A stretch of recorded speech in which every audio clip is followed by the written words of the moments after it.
happy to welcome Lori Pires, who's here to talk about the history of hats. And look at all the hats she brought. Thank you, Lori. Thank you, Debbie.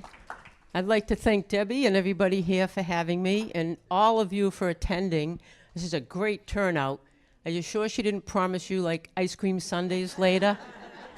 That's what I was wondering. But anyways, we're going to talk, or I'm going to talk, hopefully you're going to enjoy it, about some history with hats, how I started collecting them, and some of the stories, which I think some of them are kind of funny, of how I acquired a few of them.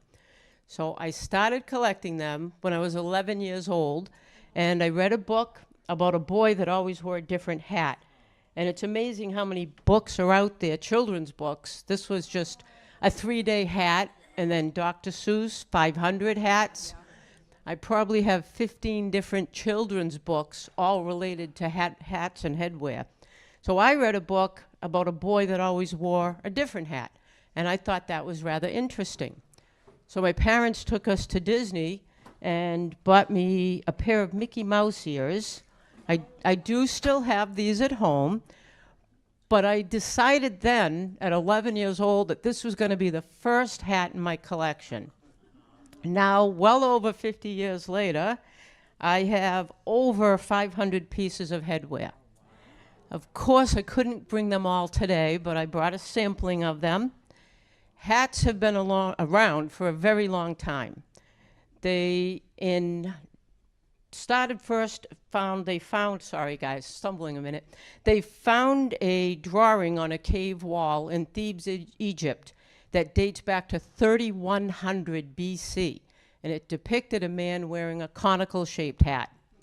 And then in 1991, if anybody remembers the discovery of Otzi the Iceman, Otzi was found thawing in the Swiss and Italian Alps along the border.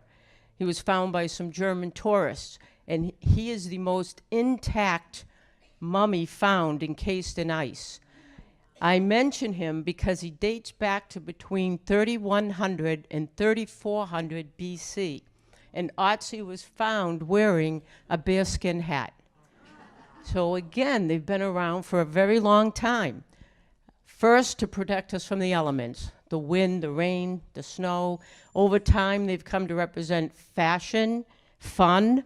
When my kids were growing up, this was always their favorite hat because it did this.